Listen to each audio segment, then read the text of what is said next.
Alright. Gonna go ahead and get this started.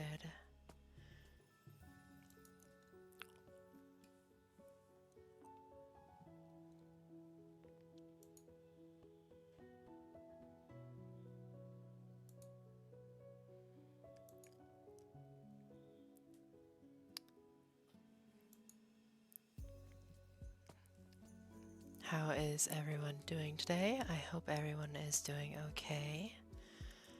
Today we are going to be a bit quieter than usual. I thought I'd do something fun and do some ASMR scripts. So I'm going to be talking quite a bit quieter than I usually am.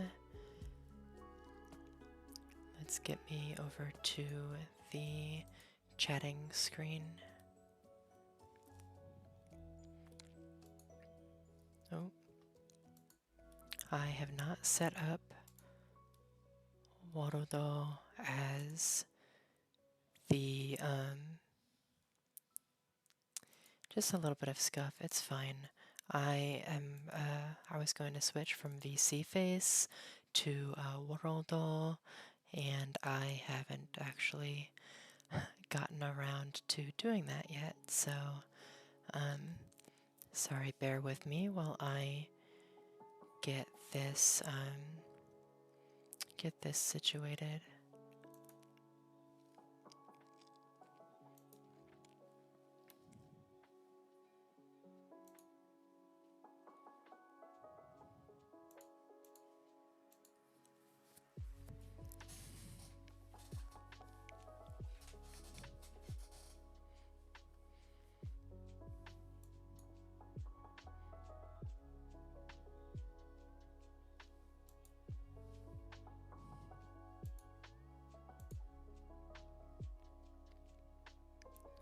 Face tracker is gone. What? Okay. This is I'm so sorry about this. This is the first time that this has ever happened to me. Well, first time that this specific problem has ever happened on stream. Let's see here.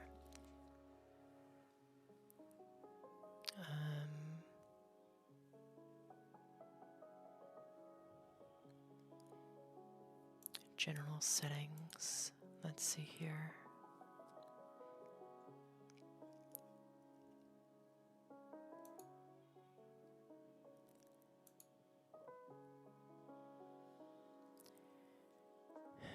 What is going on? All of my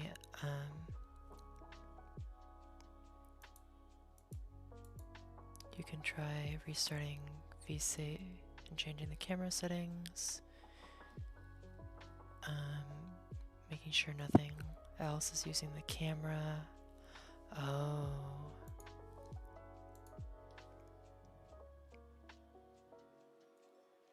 Okay.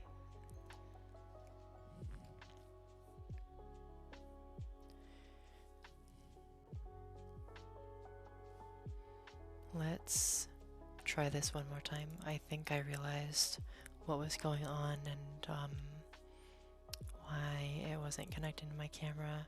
Something else was already using my camera. Warodo was already using my camera.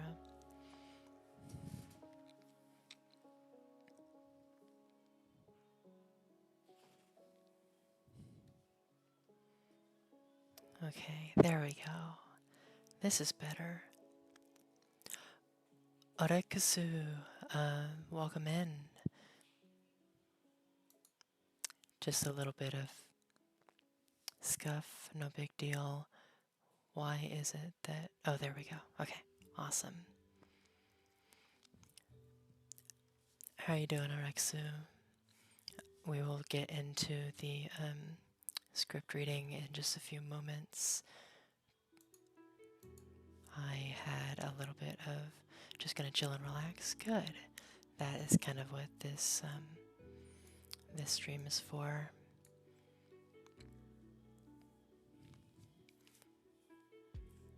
Oh wow! Thank you for the thank you for the follow. Really appreciate it. This first script that I found is called "Friend Comforts You After a Long Stressful Day," and it is written by user educational swan 7331 over on Reddit. So I'll just kind of get right into it. Hey, what's up? I'm not doing much. Is everything alright? I don't know, it just seems like something may be on your mind. You know, if you ever need to talk about anything, I'm always available. You sure nothing's on your mind? It seriously does seem like something is on your mind. Hey, I'm not gonna push, but I'm going to say, all I'm gonna say is if you don't say anything now, it's just gonna continue to bother you, so... Okay, you don't want to talk about it, that's alright. Is there anything else I can do? Oh, you didn't have a good day at work? You want to talk about it? I see. Yeah, coworkers can be tough. Gosh, that sounds like it sucks. I'm really sorry you had to go through that. Is there anything I can do to help? Just talking with me is helping. Oh, I'm so glad, thank you. Yeah, I wish I was there too. Sucks that we live so far away. What can I do to help? Yeah, I know I said that already, but I have never had the best memory.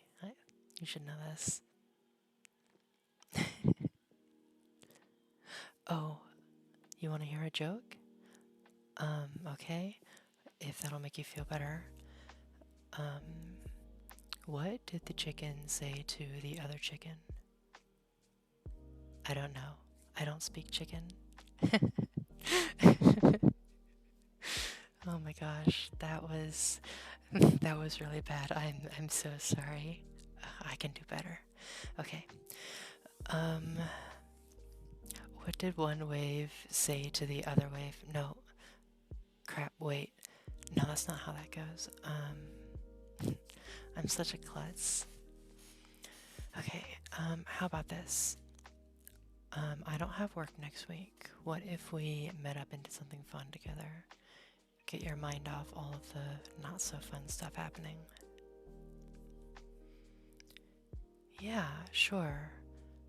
Yeah. Oh, how about next week? How about next week on? 3:24. Thursday. Oh, Thursday works with you. All right. Awesome. Yeah, I'm free Thursday. Yeah, let's hang out. Let's go see a movie. I don't know. Do something fun. Oh, I think it just went to ads.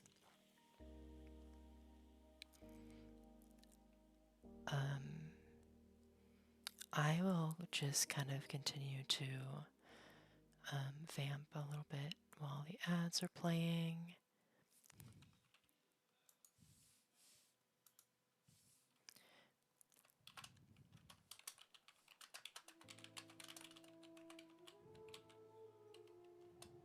No ads? Okay.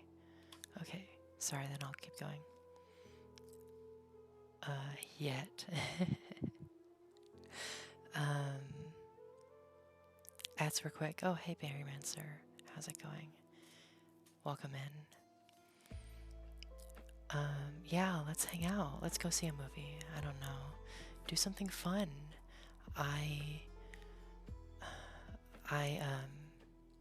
I've been really wanting to see, well, lots of movies really. There's Barbie, there's several other things. But for now, let's just focus on something. Yeah, that's a crap way of saying it. I'm sorry. Yeah, the world isn't super great right now. I know. It's getting late. Yeah, I know. You should probably go to bed, especially if you have work tomorrow. I'll call you back in the morning. I promise. All right. I was just really worried about you. I wanted to make sure you're okay. All right. Good night. Take care. I'll talk to you soon. All right. See you soon. All right. Bye. That was actually quite a bit shorter than I was expecting it to be. Not even gonna lie. I am the problem with a lot of these ASMR scripts is that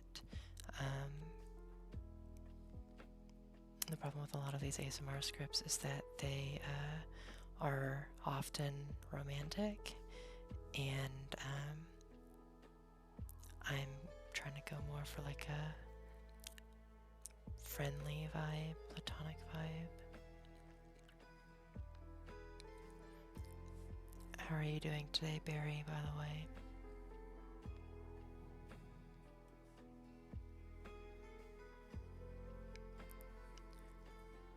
My Twitch, for some reason, keeps kicking me out of chat, so we'll see if, hopefully I don't, like, miss anything or something.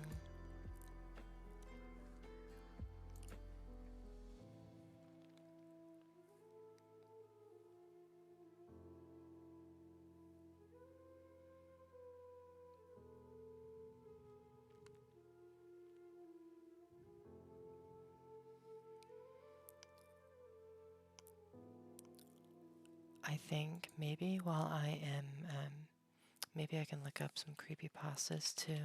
I know that that was a fun time kind of doing those creepypasta scripts. I would rather go for something more chill, but whatever.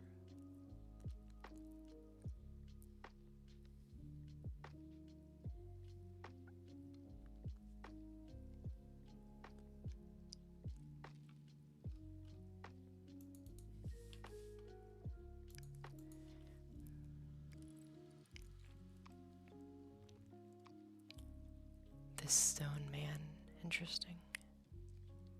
Okay, I'm back for real this time. I did get hit with ads. Oh, rip. I'm sorry, Barry. How are you doing though?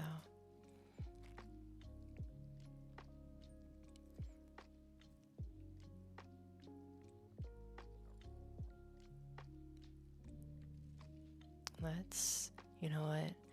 We can probably do something that takes our time. We don't have anything else to do. So, let's see about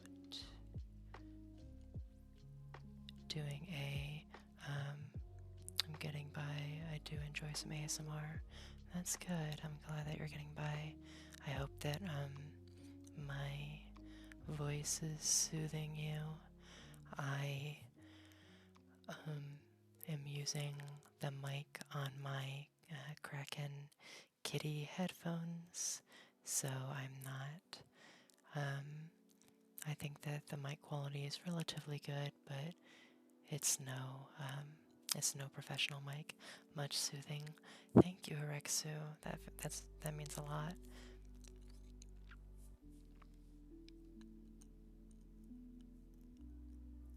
Whenever I hear my own voice, I feel like it might not be very. I guess most people don't really like their own voices, but I've been told that mine is soothing, and I just don't know.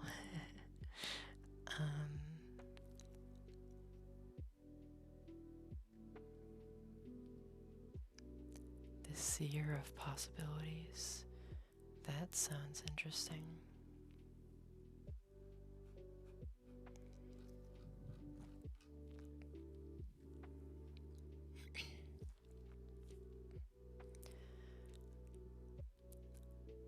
If y'all don't mind, I think I'm gonna read this creepypasta. It's about 19-ish minutes. I think that would be very, very fun. The Seer of Possibilities. It's rated 9.09 out of 10, so sounds like a lot of people like it. This is by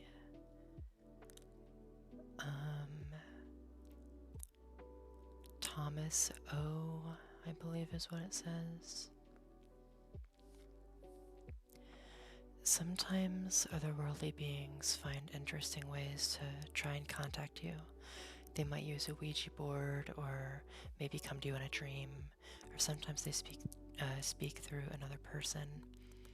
They each have their own style and preference that's particular to them.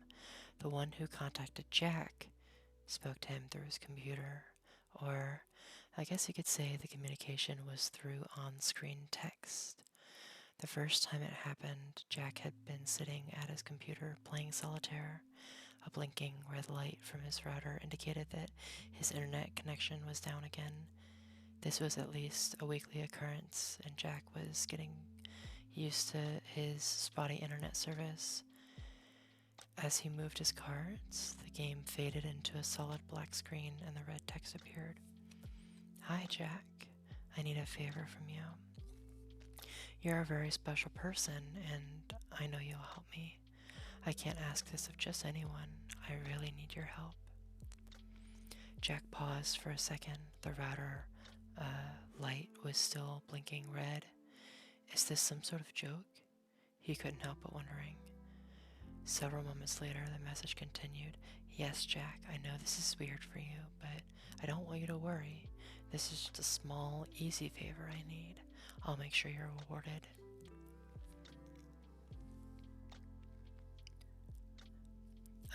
Now, nearly in a panic, Jack reached around and pulled the internet cable completely from the wall. "Still here, Jack? I don't want to waste any more of your time, so I'll get right to what I need. Tomorrow, when you get to work..." "Oh no hydrate redeem." "Hello, Ume, how's it going? I will hydrate just for you, and I will make sure to add a hydrate redeem in there. I thought, honestly, that it came with it, so I didn't even think about it." There.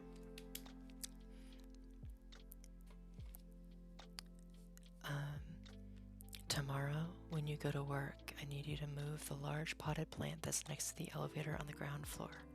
All you have to do is pull it out 3 inches from the wall. If you do it at 8:17, nobody else will be in the area. Every streamer needs a hydrate redeem because we all thirsty. That is true.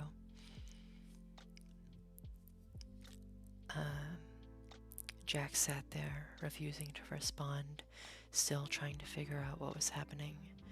The writing continued. "Look, Jack, I'm asking you because I know you'll do it. You won't let me down. You're special. We'll talk tomorrow." Jack pulled the power cord from the wall and the computer went blank. Did that really just happen, he thought? Still shaking from the experience, he took a warm shower and got ready for bed, convincing himself that he'd either had some crazy dream or that it was just some elaborate joke.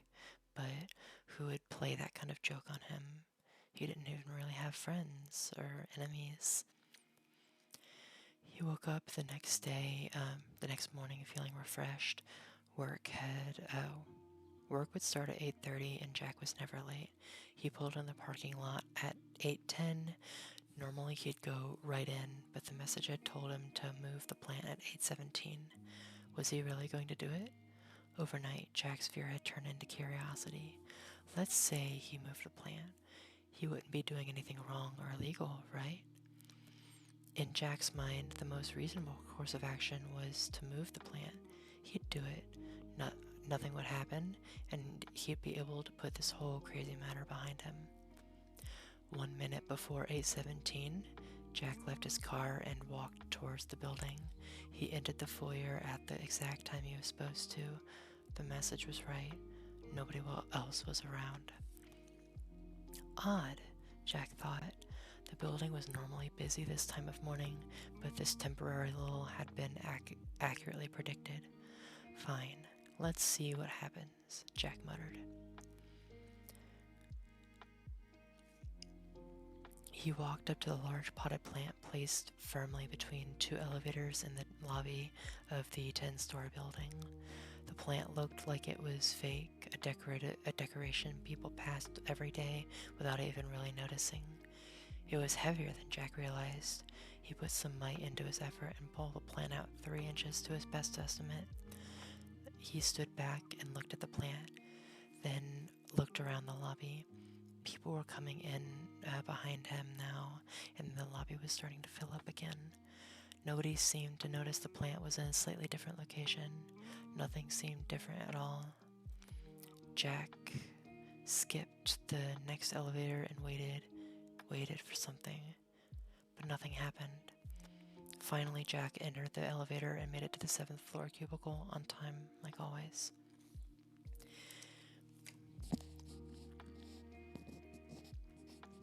If you ever asked Jack's coworkers to describe him, you'd hear words like polite, quiet, respectful, competent. And while those words were all accurate, they gave little indication of the truth that Jack really didn't like most people. That's not to say he disliked them, just that he had very little interest in getting to know them or being their friend, save for one. Allie, the girl who sat 2 cubicles from him, was the only person he wanted to know more about.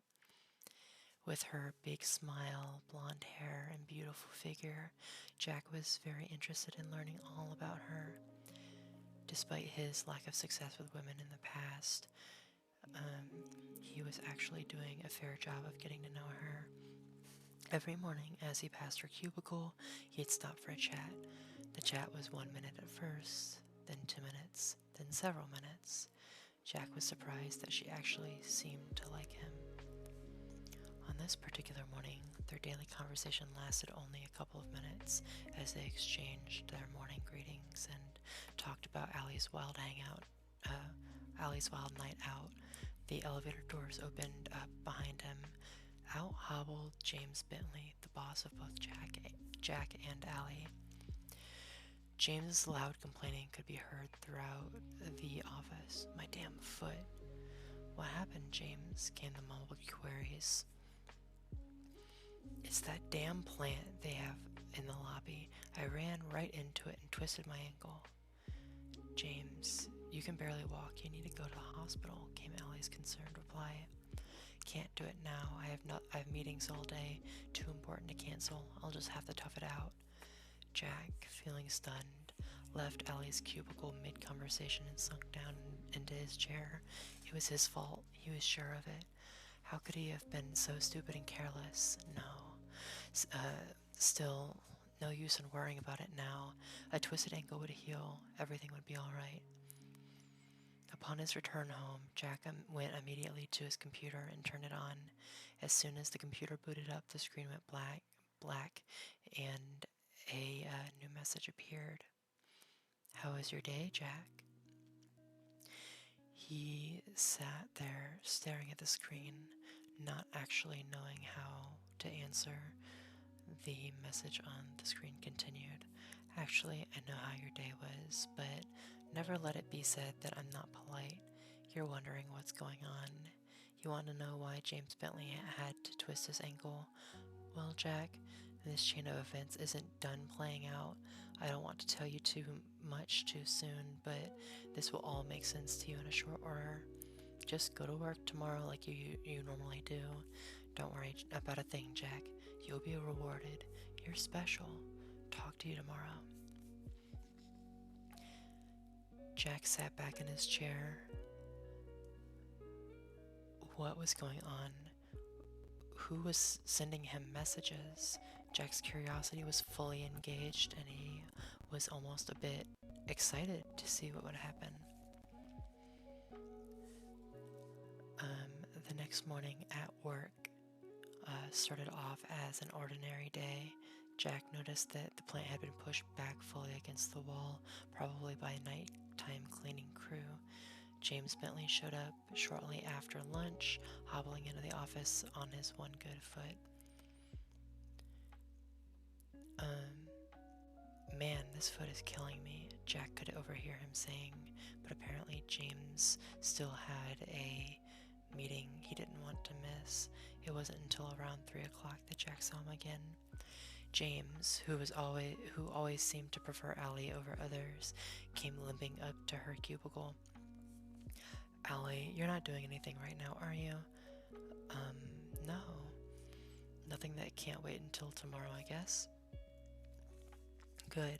Could you please drive me to see my doctor?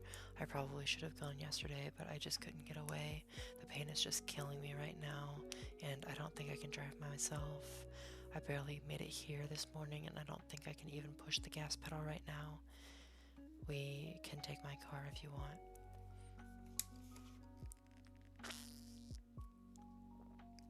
That's fine, James. I don't have a problem with taking you. Turning to Jack, she said her goodbye. See you tomorrow, Jackie. She put on her coat and slowly followed James as he struggled down the hallway. She gave a half turn and a shrug in Jack's direction with a little smile as she walked away. Jack felt even lonelier than normal when she was gone. It was 10 minutes later that they all heard the crash. It was preceded by a loud horn of an 18-wheeler in screeching brakes. The collision itself was a sickening thud of two large metal objects colliding. Even on the 7th floor, it was loud. The office workers grasped and ran to the windows. Is that James's car? One of them asked. Hard to tell from up here, someone responded. It's so banged up. The horrifying implications of what had just happened came to Jack immediately. No, he thought. This can't be true. Shaking all the way, he ran to the elevator and went to the ground floor, along with several others from the office. Some of them were crying as they joined the growing crowd around the scene of the accident. Jack could hear the far-off sounds of emergency sirens. Looking past the gawkers, he could see that the 18-wheeler had hit James's car broadside. Its driver had been thrown out onto the pavement where he lay motionless. James was sitting in the passenger seat of his car, motionless, but with a surprised look on his bloody face. Jack couldn't tell if he was alive or dead.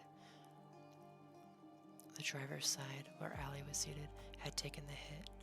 The space she'd been occupying had been compacted to a third of its original size. Allie's head was smashed open, and her twisted body... Oh my god. This is very graphic. The crowd was stunned. Tears, screams, sirens. That was all Jack could hear. Without going back inside the building, Jack ran to his car and drove home, angry and sad. Apologies for that graphic imagery. I did not quite realize that was coming. I guess it is a creepypasta, but I'll try to kind of skirt around the more graphic stuff, because I know not everyone is comfortable with it. Can't listen, but I just left work. Welcome in, Jenny. Thank you for showing up. I appreciate the lurk.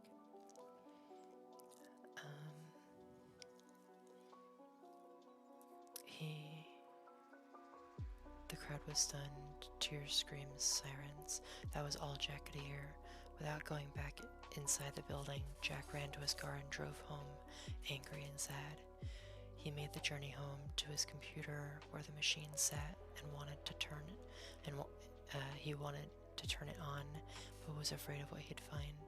Was he really the one responsible for Allie's death? The whole chain of events had startled him. He knew he was to blame. Jack reached for the power button and then pulled his hand back. Finally, after several minutes, he found the mental strength to turn it on. The screen flickered and then went black, and the familiar text started appearing on the screen. No, Jack, it's not your fault. I know you're blaming yourself, but all people die eventually, some just sooner than others. Jack stared at the screen. He resisted the urge to throw the monitor to the ground. After a moment, the writing continued. Jack, I'm going to tell you something, and I really need you to seriously consider everything I'm about to say. You thought you were in love with Allie. The truth is, you just wanted to have sex with her. And please excuse my language, but every once in a while, every once in a great while, it's best to be blunt. Jack, she wasn't the one for you. She would have made your life miserable. Yes, you would have eventually found the courage to ask her out. She actually was interested in you. The thought you'd make a good project. Sad, really, for her, not for you. I want you to think back to all the things she told you. Why did her last boyfriend break up with her? Because she cheated on him, Jack mumbled under his breath. Because she cheated on him, Jack. The same thing she would have done to you. She would have made you happy for 2 months and then miserable for the next 4 years, sneaking around, laughing at you behind your back, spending all your money. Once you finally got rid of her, you would have been so jaded that you'd never date again. This is true, Jack. I see all future possibilities, the ones that come to pass and the ones that don't. You've seen how she really is, Jack, but you let your lust for her, blind you to the truth. Together, you and I have made sure you avoided that path. One more thing, Jack. This isn't done playing out yet. There's more to come.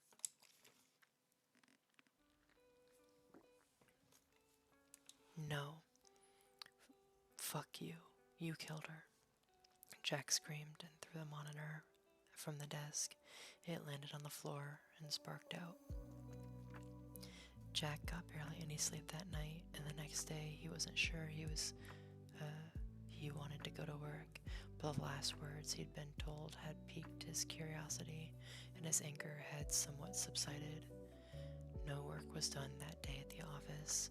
The company brought in grief counselors. People shared their thoughts. They cried. They hugged. James had actually survived the accident, but was in a coma. The doctors thought he might recover eventually, but nobody was really sure. Late in the afternoon, Jack was approached by Diego Salbarra, the head of the division. Diego was blunt up front, and he offered James's position to Jack. Technically, it would be a temporary promotion, but James wouldn't be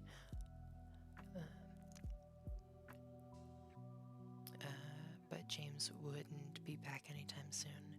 Diego promised him that the promotion would be made permanent once enough time had passed. Aw, you all comfy, Junie. Your emotes are so cute. Let's keep this low-key for now, Diego told him. I know it might seem quick, but the Lancaster project James was working on can't be stopped. It's too important for the company. I need someone in charge right away. This can't wait. Stunned, Jack accepted the promotion. He left work with a strange mixture of feelings, not really sure how he felt about anything. On his way home, he stopped at the electronics store and bought a new monitor. He made it home and powered up the computer. Once again, the writing came on the screen. Jack, I want to be the first one to congratulate you. I'm proud of what you have accomplished. Jack stared at the screen.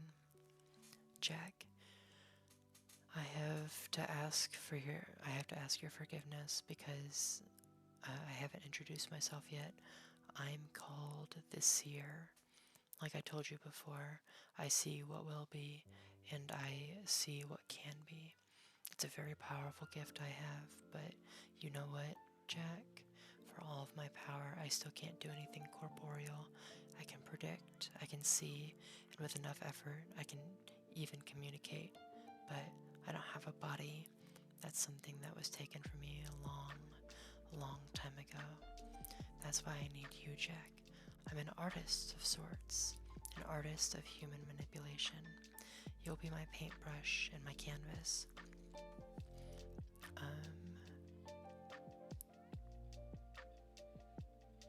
Sorry, I lost my... I want you to work with me, Jack. It's all very simple. Just perform simple tasks for me from time to time. Jack was becoming more and more curious. And Jack, before you give me an answer, I want you to know a couple of things. First off, I'll never lie to you. Secondly, I'll never ask you to do anything which, taken by itself, is wrong or illegal. Yes, bad things will result, and sometimes people will die, but they're going to die eventually anyways, right, Jack? And the bad will always be balanced out by something good happening to you. Jack winced at this idea, but he fought the urge to turn the computer off. The seer was right. Everyone would die eventually. Why not let something good come of it? And what about never lying to him? If he'd known at the time that Allie was going to die, he'd never have gone through with the original favor. But as he thought about it more, he realized the seer hadn't lied to him, but he only withheld information. Still, Jack wondered if he could trust the seer. Work with me, Jack. Together, we'll make incredible things happen. Ursa Major, hello. I just tuned in and I'm immediately all for this. So relaxing for cooking. Thank you. This story itself is not super relaxing because it is a creepypasta about a seer that is trying to initiate Jack into making things happen and making people die, presumably. So I've already mentioned that I'm going to probably leave out the more graphic stuff starting now, but it will probably have some disturbing content, so just a forewarning.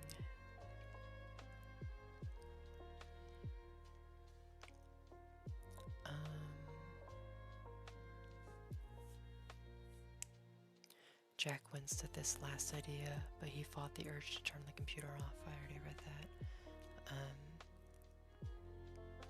And what about never lying to him? If he'd known at the time Allie was gonna die, he'd never have gone through with the original favor. But as he thought more about it, he realized the seer hadn't lied to him, but had only withheld information. Still, Jack wondered if he could trust the seer. The tingles are so nice. Thank you, Ursa. Work with me, Jack. Together, we'll make incredible things happen. I'm just asking you to perform little tasks from time to time. Oh, but these little tasks will have great consequences. They're going to be beautiful, Jack, and they'll always end with a reward for you. That's the beauty of my art. One single task produces something bad and something good. Bunny, I'm in the car and the stream is lagging for me so badly on the road. Oh no, I'm sorry. Hopefully you'll be home soon. Oh, one last thing, Jack. I can see you're having trouble with this. If I stopped talking to you right now, it would take you about 2 weeks to decide to join me. But, you know, Jack, you would join me. That's right, you're going to say yes. So instead of waiting, why don't you just say yes to me now? Let's get started, Jack, and when this is all over, you're going to thank me. I promise you. It's kind of fitting that I'm sharpening my big kitchen knife while listening. Yeah, well, maybe if you place your kitchen knife about 3.5 inches to the right, things will happen because you're so special.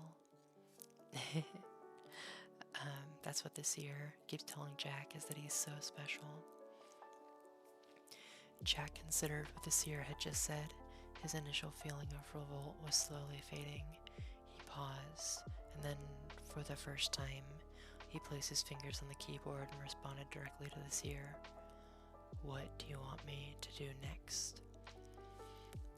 As years passed, Jack did every favor the seer asked of him, and as the seer had promised, Jack was rewarded for his actions each time. The rewards often came in unexpected and interesting ways. One of the more memorable experiences for Jack happened about 2 years after he first agreed to help the seer. "Jack, I need you to go downtown tomorrow," the seer requested. "Enter Garmin's Liquor at exactly 12:37. A man will ask you a question. The answer you're going to give him is 27. As always, the seer's instructions were simple and direct, yet mysterious. The next day, as requested, Jack entered the store. In front of him, a burly construction worker was at the counter filling out a lottery. Play slip. "Let's see here," said the construction worker. "My birthday, that's the 15th. My wife's birthday, that's the 24th. And my kids' ages 2, 10, and 13. The man scratched his head and looked around, zeroing in on Jack. "Hey, buddy, I need another 2 numbers. You got one for me?" Jack smiled.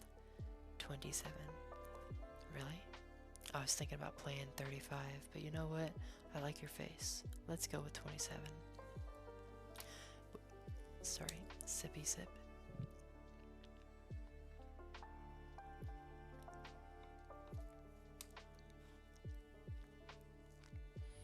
With that, the man completed his slip and paid for the lottery ticket.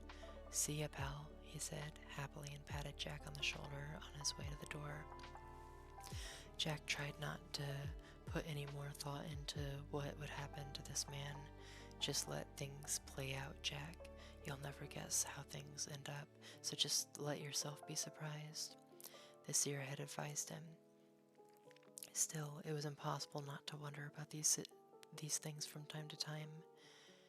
He knew, considering the way the seer worked, there was no way possibly that he had actually helped this man, but giving him a lottery number? That was too simple for the seer, and he couldn't imagine he had actually given him a winning number. So that's how Jack was surprised when 2 weeks later he ran into the same man again, this time at the grocery store. "Hey buddy, it's you, I remember you. Check it out, I won." Indeed, the man looked like $1,000,000, wearing new clothes, a new gold watch, and a big goofy smile. The man walked right up to Jack. "I didn't think I'd ever see you again, but I'm glad you're here." Gaze upon gilded sunless eyes. "Thank you for the follow, I really appreciate it. Welcome in, I hope you're having a great day, and I hope that my reading creepypastas is soothing for you. I've already mentioned I'm gonna try to stay away from the more graphic details, but I wasn't finding any good other ASMR scripts, so I didn't think I'd ever see you again, but I'm glad you're here. I could have never won without you. Hey, let me buy these groceries for you. No, wait, that's not good enough for you. You're my good luck charm.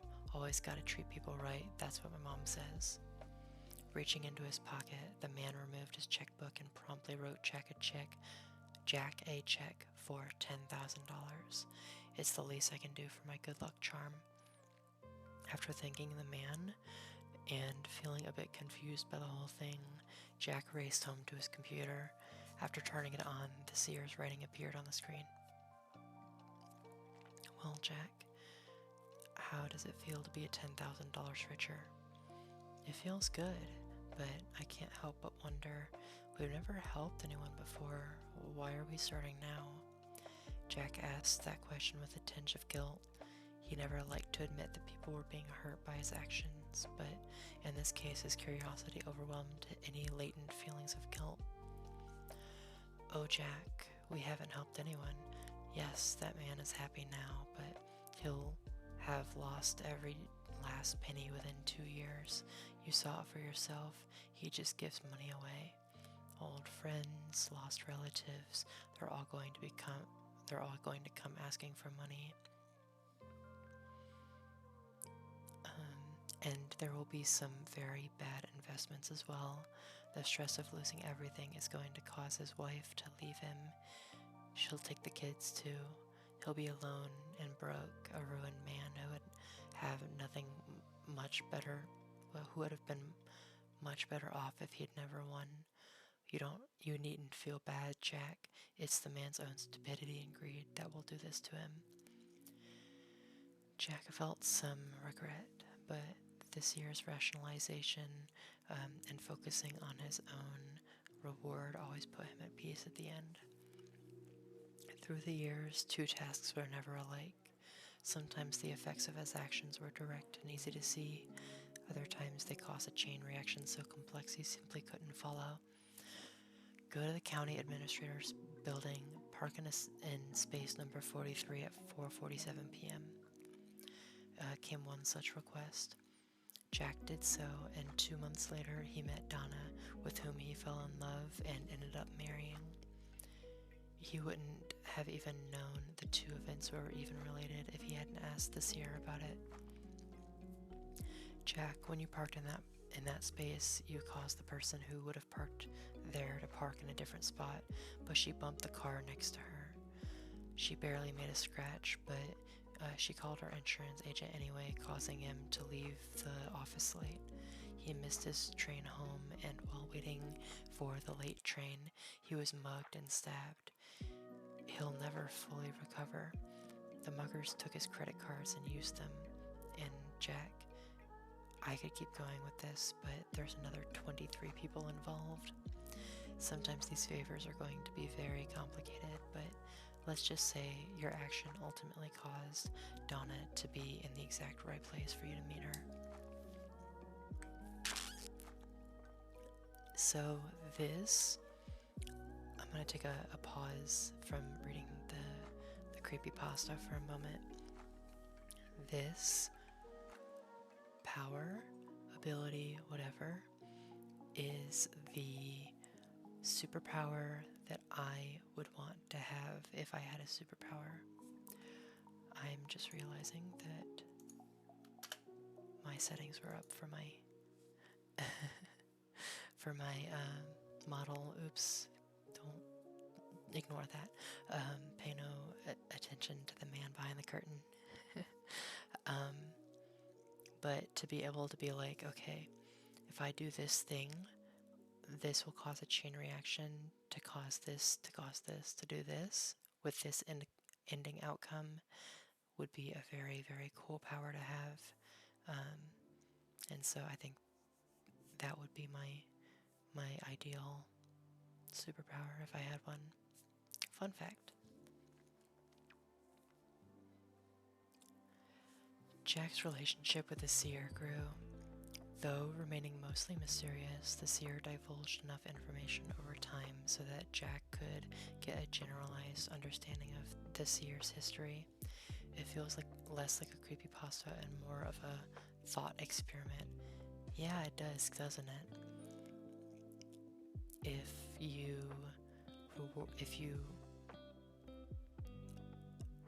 It's kind of like if you are rewarded for menial tasks that end up hurting other people in the long run,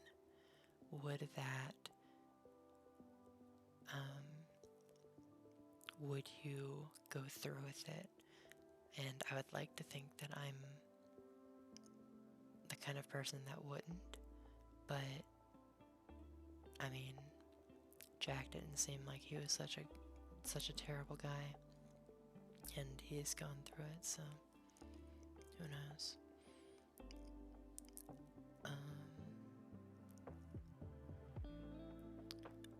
From historical references, Jack knew the seer was thousands of years old. When still alive, the seer had been a powerful fortune teller and artist who foretold future happenings through paintings. A foolish king who misinterpreted the seer's prediction and lost a battle as a result had the seer executed, unencumbered by his physical senses and existing in a lonesome void. The seer's abilities expanded exponentially. Finally learning to communicate with the living, the seer began reaching out to those who would respond, including Jack. And of course, the seer knew everything about Jack. In all, it was as much of a friendship as one can have with a dead person, and Jack was grateful to the seer too. He had a nice job, a nice house, a beautiful wife, and people respected him. He was happy, which is something he never really felt before the seer contacted him. 12 years in total passed, 12 good years for Jack. Task after task was completed, usually about one every month. Jack, sitting in the office of his large rural house, was contacted by the seer once again. Hi Jack, I have a favor to ask of you. This one's the easiest yet, you don't even have to get up. Call Riago's Pizza in exactly 2 minutes. Let the phone ring 3 times, then you can hang up. Jack smiled, nice and easy. He no longer wondered about how these tasks would play out. He trusted the seer and simply did as he was told. Jack made the call exactly 2 minutes later. The quietness of the household was broken 30 minutes later by the ringing of the doorbell. That's odd, Jack thought. Neither he nor Donna were expecting anyone. Jack looked out the peephole and saw a pizza delivery boy. The logo on his cap said Riago's Pizza. Jack opened the door. Here's your pizza, said the boy as he thrust it into Jack's hand. But I didn't order this, Jack argued. Look, I don't give a damn if you ordered it or not. Mr. Riago told me to take it here, so that's what I'm doing. The delivery boy argued as he looked increasingly annoyed and spat in the bushes. Jack looked at the boy in front of him. He looked to be about 17 years old, but the most noticeable thing about him was his size. He was huge, probably about 6.5 feet tall and very muscular. It's already paid for by credit card. Just take it, because I'm not driving it back. The boy put out his hand for a tip. I don't have any cash on me, Jack told the truth. Whatever, came the disgusted reply. The boy looked past Jack into the house and turned and walked away to his waiting car, looking over his shoulder as he walked. Jack closed the door and took the pizza in the living room where Donna was watching TV. After explaining what had happened, he excused himself to the office, promising to return shortly. Donna opened the pizza box and took a piece. Come back soon, sweetie. This pizza's got all your favorite toppings on it. Donna giggled as she took a bite. Oh, ads are in 5 minutes. Hopefully I can finish this. I don't think there's that much longer. Arriving at his computer, the seer's words appeared on the screen. Confused, Jack? Don't be. Your neighbor down the road ordered the pizza. Mr. Riago told that boy the correct address, but a ringing phone made it difficult for him to be heard clearly. Still, give the boy credit. He got the street right at least. I'm anxious as fuck for him. Yeah, I know. This is not gonna go well for Jack. So my reward is pizza? Jack typed, a little confused. Yes, Jack, your reward is pizza and also the chance to spend a little time with your wife.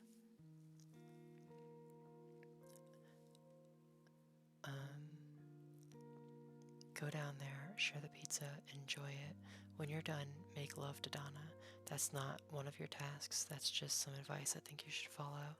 Oh, by the way, your neighbors who order the pizza are arguing right now over the silly fact that the pizza didn't arrive.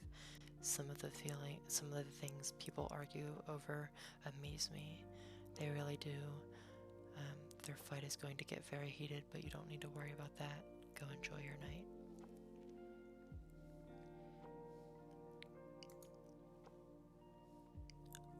Jack followed the seer's advice, cuddled with Donna as they enjoyed their meal, then made love to her on their big, comfortable living room's couch. Donna fell asleep on the couch shortly after 11 p.m. Jack lay there awake.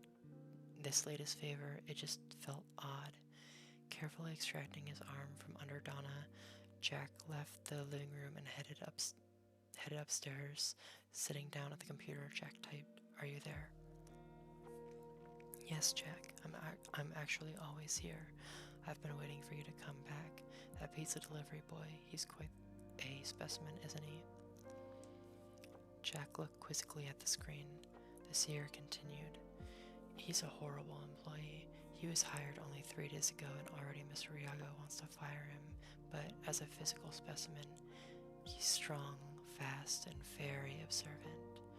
For example, he notices that you didn't lock the front door after he delivered your pizza." "What?" Jack said aloud as he started to get up. "Sit down, Jack. I need to tell you something important, and locking the door now won't change your situation." Jack slowly took his seat again at the computer, looking behind himself as he did so. "You see, Jack, it's true that I never lied to you. Everything I've ever told you is 100% honest. But yes, I've withheld certain facts. You see, I told you that every task causes something bad to happen to someone else and something good to happen to you. But there's a third thing. There's an ultimate goal that each task was working toward. Remember Allie? Of course you do. What you probably don't remember about her is that she was helping to pay her brother's way through college. When she died, he had to drop out. He was going to be a great psychologist, but now he works in a factory instead. That's really too bad for our pizza delivery boy. He could have used a good therapist a few years ago, but that good therapist wasn't there for him. Instead, he got some Freudian quack. And remember our lottery winner? Yes, you do. He was a neighbor to our pizza boy. After he lost all his money, of course, he beat the boy senseless after the boy jumped into the street in front of his car. Quite a traumatic memory for our young lad. And his mother didn't care about that incident, didn't protect the boy at all. She couldn't, not after using all of the drugs given to her by her boyfriend, who happened to be one of the muggers who robbed the insurance agent.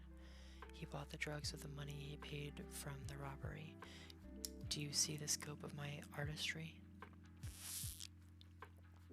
Jack sat, glaring at the monitor. He wanted to get up to check on Donna, but he was too scared to move. The seer continued. Jack, you've done over 100 tasks for me, and each one has served an ultimate purpose: to psychologically destroy this boy, turn him into a monster, and to bring him here tonight. Don't you see, Jack?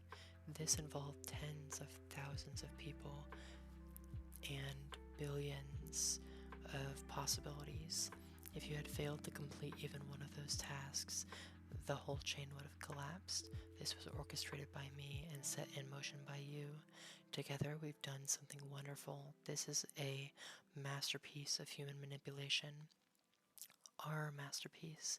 And it all begins and ends with you. 2 perfect points in time. Tonight, wrong address, no tip. This poor boy finally snapped. He's downstairs right now. He's slitting down his throat at this exact moment. Jack could hear a short, muffled scream coming from the living room, followed by a gurgling noise. "No!" Jack screamed and stood up, starting to run downstairs. "Jack, stop!" The voice startled Jack.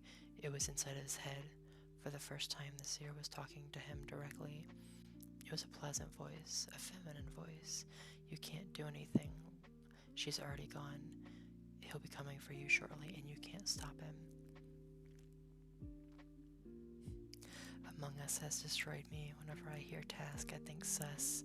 Yeah. That's funny. But why? Jack cried with tears welling up in his eyes. It's not an artistic masterpiece if it doesn't begin and end with you, Jack. Her voice was soothing. I want you to appreciate the fact that I'm talking to you directly.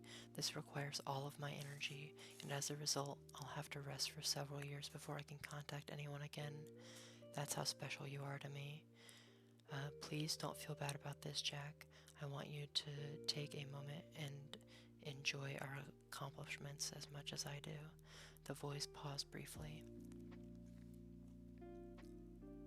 and then continued. Do you know what, Jack? If I'd never contacted you, you would have lived for 85 years. 85 boring, meaningless, and bitter years. And when you died, nobody would have been at your funeral. I gave you 12 great, meaningful years, and you were happy, and together we did something beautiful, something unique. He is about to be ejected from life. Yes, he is. Jack paused a minute and considered his 12 years of happiness and his tears of sorrow mixed with tears of joy. He turned and looked at the computer while behind him the massive hulk of the demented delivery boy appeared in the doorway, a bloody knife in his left hand. On the screen, the last words from the seer appeared. Don't you have something to say to me, Jack? Jack wiped his tears and absorbed everything the seer had just told him. As the Hulk started stepping closer to him, Jack mouthed his final words. Thank you.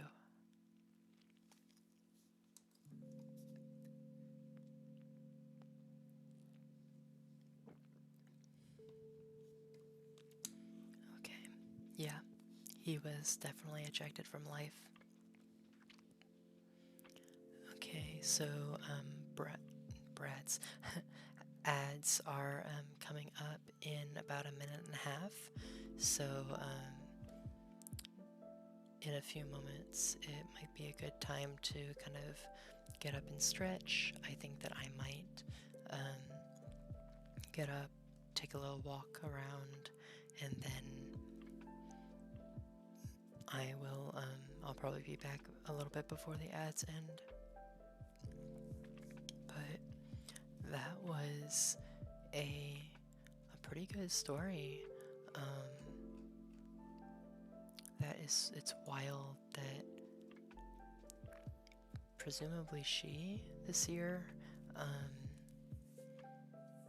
I wonder how often she does that, because she said it'll be at least a few years before she can contact people again, but it sounds like she is in the habit of contacting people, so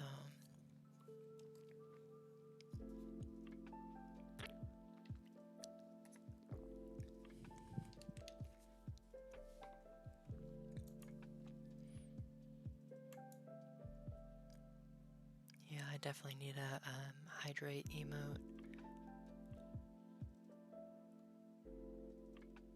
Or not emote, channel redeem. Okay.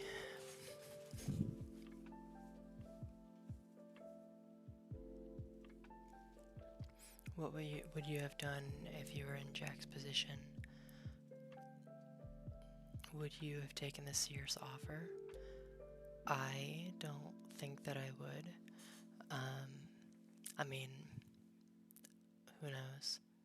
I think that I would like to, as soon as my actions got someone else killed, I would like to think that no amount of good fortune for myself and good things happening to me would change my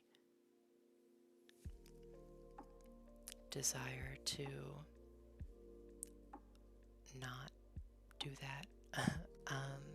But it looks like ads are in, so I will be going to the Be Right Back screen, and I'm gonna take a small stretch.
Okay, it is looking like it's looking like the ads are up. So, um, welcome back. I hope that wasn't too painful. Let's see if we can get something a little bit brighter, a little bit less creepy.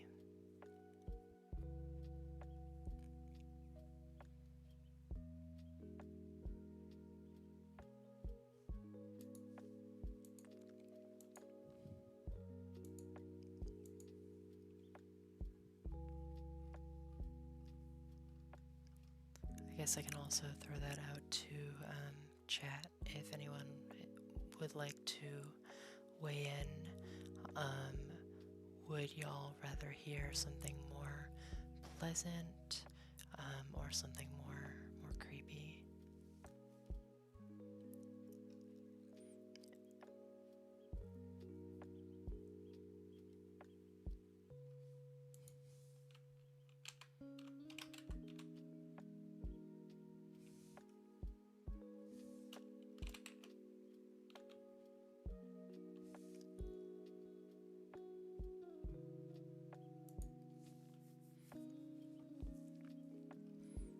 Well,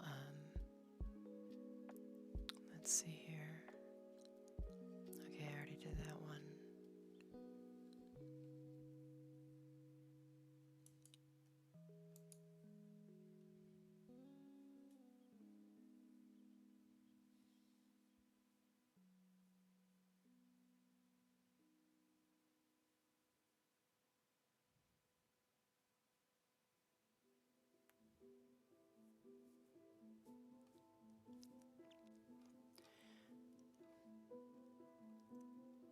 Honestly, I think that I might do one more creepypasta, and then I think I might call it a night.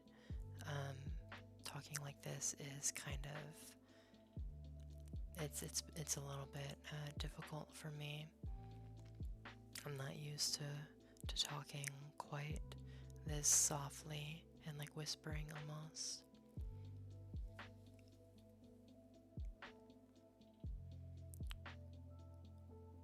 Okay.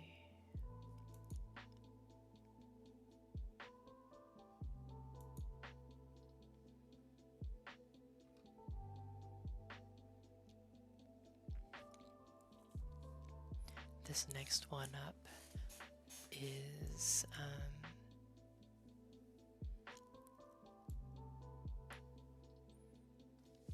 let's just do, I don't think it's worth it. This next one up is called He Who Wanders, and it's written by Simon Simonian. I miss the scorching wind of Andalusia, how it pours sunlight onto your face, toying with eyelashes, flattening dry sand against cheeks and milling around hair. I miss the smell of the valley and that ripening softness of muscat fluff glistening in the afternoon breeze. From up here, I can see the house where I grew up. I see white chapels tucked into grape orchards like pawns scattered on a chessboard. I can see patches of asphalt on El Jardinito Road, hailing from the old town through dappled rocks. Then waiting behind the horizon with erratic headlights of beat-up trucks cruising along.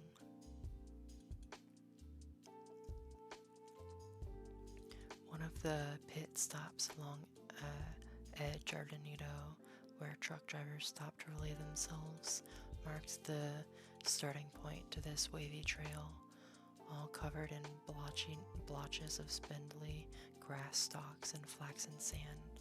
The trail is barely noticeable at first. Truth is, no one even cares to notice it. Why would truckers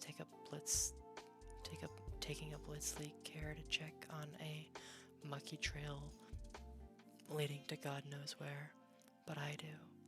This is how I got up here, to the top of the hill where I'm now standing. I've climbed all the way up here so I can finally end it all. All these years of vagrancy and fugue, exile and fear. This is where it's all going to come to an end.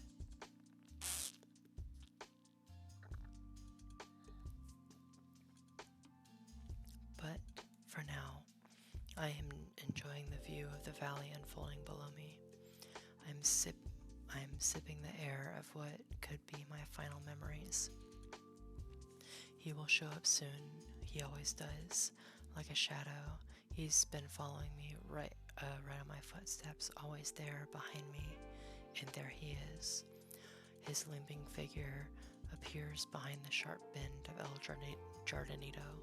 He looks up and he sees me, then stops for a moment to catch his breath and leans on his cane, as if assessing the remaining trajectory for his final stretch, then resumes his walk, or should I say, resumes his agonizing trudging. Years of endless chase took a toll on his body. No wonder. How long has he been chasing me? 10, 20, 30 years? He is slow, methodically slow. But for once, I will not run. I will wait right here behind this rock.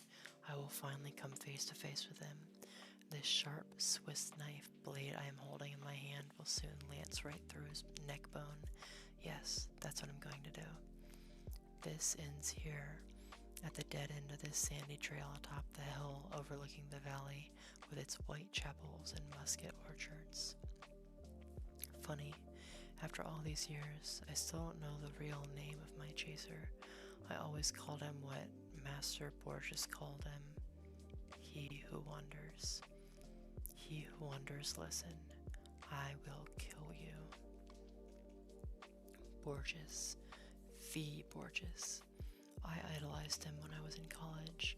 Many did, but I was different. It was 1961. I was an average lazy learner at the Universidad Laboral de Córdoba. Sorry, Universidad Laboral de Córdoba. Floating around from one semester to another with barely passable grades. I had very few friends and almost no interests. One could say that I had an early form of an identity crisis. Besides chugging anisado, my only other passion was literature, Latin American literature. Borges and Neruda were at the forefront. One could only imagine my excitement when I saw a pamphlet hanging on the wall of a literature faculty. Spaces were limited, but who cares? It was the man himself, Jorge Luis Borges.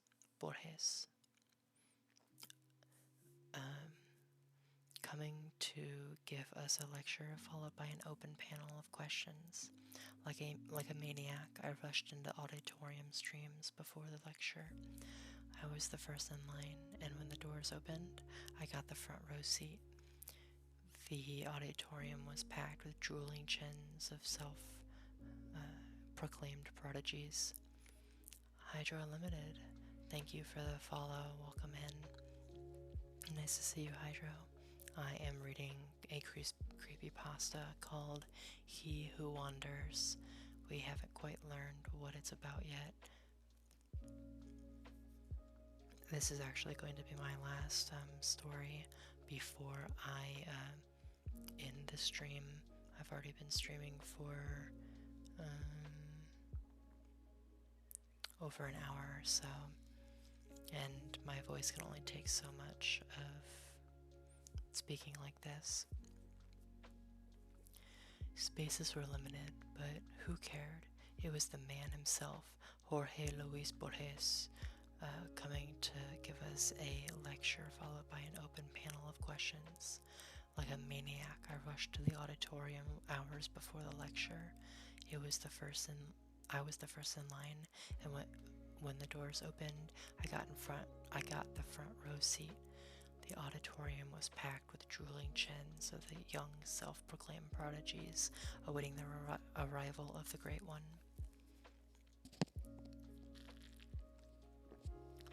And there he was, the blind lord of literature, walking upright onto the stage with a cane and his loyal assistant right by his side. Standing ovation. He nodded and made a "thank you, please be seated" gesture. Then he began. The lecture was dedicated to Spanish writers. I cannot distinctly recall if it was Cervantes or De Vega. It really made no difference. Somehow I managed to sit through his entire lecture, which lasted over 3 hours, and remembered nothing.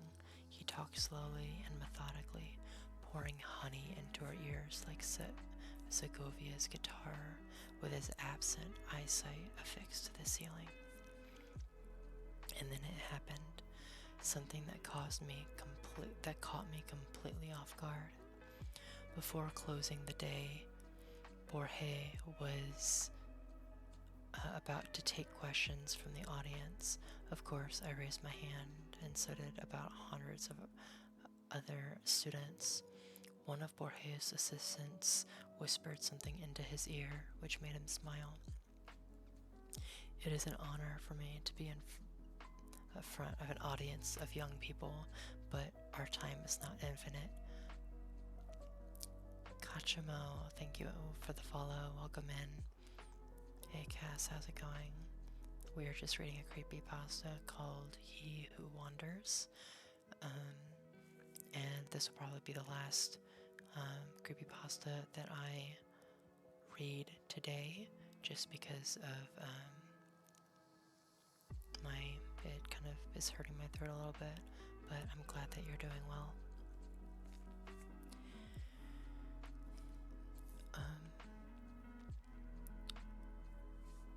It is an honor for me to be in front of an audience of young people, but our time is not infinite, he said with blind eyes still pinned to the far corner of the hall. For that reason, I will randomly pick questions from 5 of you. I have never won any prizes or lotteries in my life. When I played poker or blackjack, I lost far more than I won. I knew my limitations, and that turned me into an average, apathetic person, rarely trying to outdo oneself, and so, sitting still with little ambition, I got used to that. Until that moment, when I saw Borge pointing his finger in my direction, that came as nothing short of a shock. Me? Yes, young man, Senor Borge picked you. Step forward and introduce yourself, said his assistant. I did not know what to ask, so I quietly mumbled my full name, Fernandez Agustin Navarro. Borge shifted his gray, shaded pupils in my direction as if reacting to a sudden buzzing of a fruit fly. Fernandez Agustin Navarro. Haven't I met you once before, young man? He asked. No, Senor Borge, I never had the honor. But you will. We will meet again, Senor Navarro. You and I will meet again. But for right now, what is your question? The rest of the day was foggy. I don't even remember what question I asked. It must have been about him winning the Prix International. Not sure, and maybe not important. No, not important at all. The greatest writer in the history of mankind called me by name, and then that bizarre, unreal thing he said about us meeting again. When?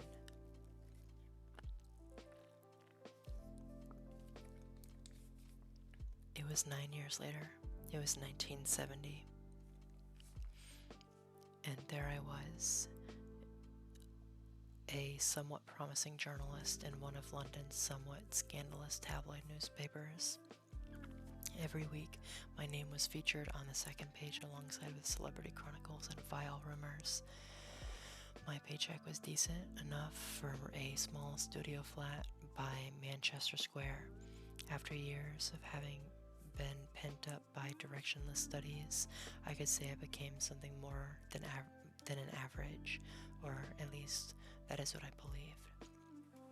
That day, it was early October, arguably the best season in London, began as usual. I ate my chic breakfast consisting of 2 scrambled eggs, ham, toast, and dark roast coffee at Barrymore's Diner, and was ready for a pleasant walk to the office. It was shortly after 8 p.m., and I was in no hurry.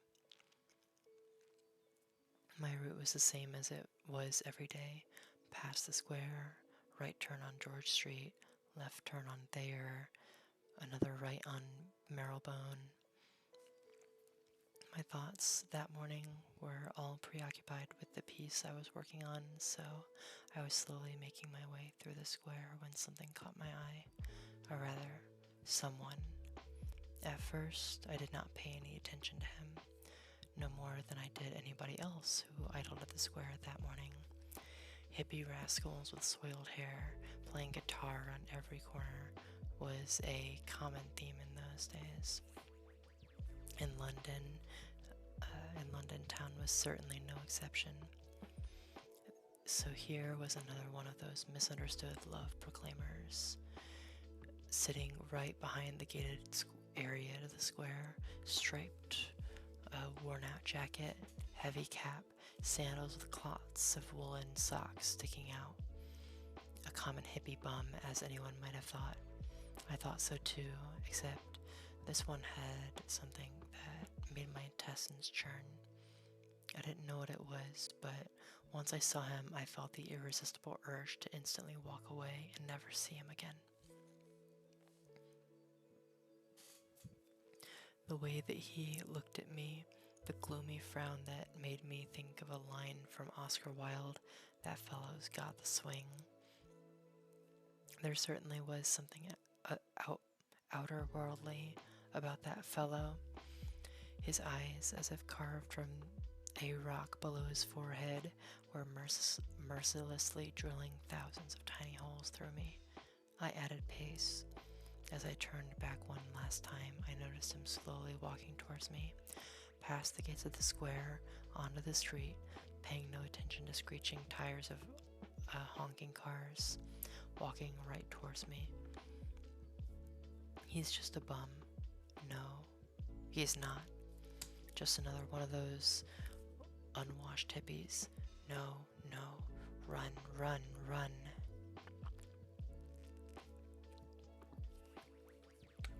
George Street was empty, like a post-war bombed quarters. I could hear my brisk footsteps, or was it the drubbing of my aorta against the chest? He was catching up. Run. Don't be silly. Yes, run. First slowly, as if you're trying to not show your chaser that you're scared. No, not scared, more like in a hurry. Why am I running? I can take him out with one punch. But it really wasn't about that. It was my first experience with that feeling, which I can only describe as some sort of primordial sense of fear, panic, dread, unexplained sense of looming doom arching above you like a dark figure with a scythe. I bet it's the narrator from the future or something. Yeah, I don't know. We shall see. I ran faster than my feet could move. As I turned the corner on Thayer, I paused and looked back, fearing to see him right behind me. Scrambled eggs, toast, and dark roast coffee were about to make their way back up through my esophagus. Wiping the sweat off my palms onto my pants, I bent forward in a protective position and looked around. Empty windows of Georgia Street were checking me out like a toddler witnessing parent in a cowardly act. Whoever that man was that incensed me into the uncontrollable panic, he was now gone. Shame on you, Fernandez Augustine, I repeated to myself while making a futile attempt to enthrall palpitation to subside. Shame on you. I mumbled, repeating that word. Mumbling turned into whistling that song by Magic Lanterns. Shame, shame, shame. I whistled, acting calm and self-composed. I sang without knowing words, only to convert my mind to something else. I sang so others wouldn't notice me shaking. I climbed the stairs of my office building, 3 at a time, 3rd floor. The familiar smell of typography oils calmed me down. Safe heaven. Shame on you, Fernandez Augustine Navarro.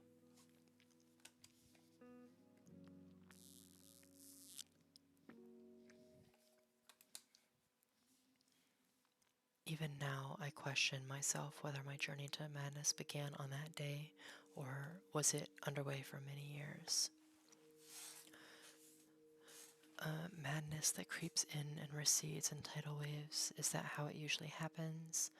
All I know is that for an hour later, I was laughing at my little moment of weakness. Preposterous and rubbish, my thick Andalusian twang spoke to me. The idea of being fully checked out by a specialist did cross my mind, and I immediately thought of Dr. Patel in Camden Town. He'd give me a comfortable medical diagnosis like a panic attack and prescribe some white pills, I thought.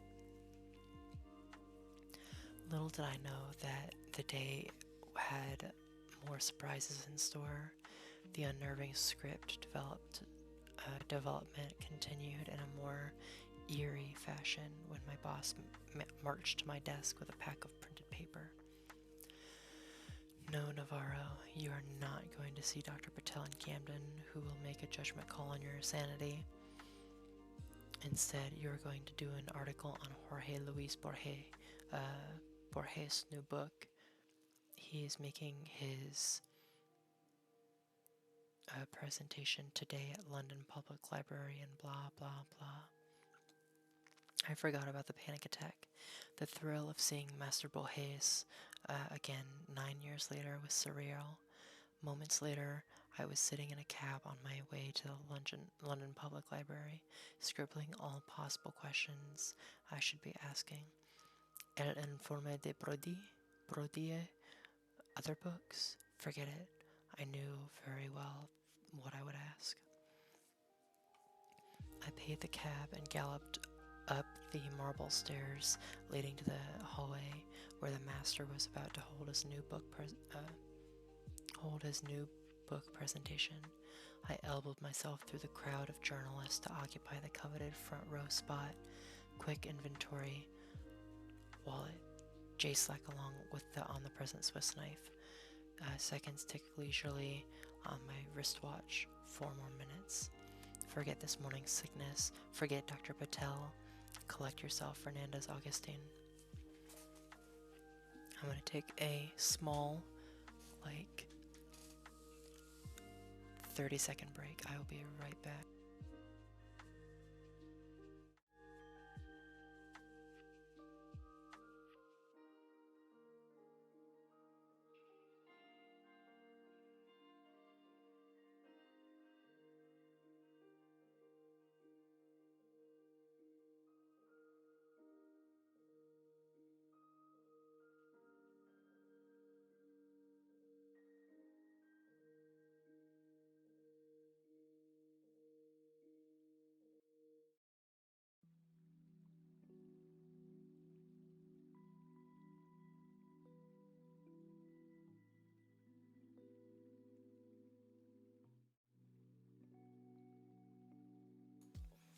Okay, I'm sorry about that.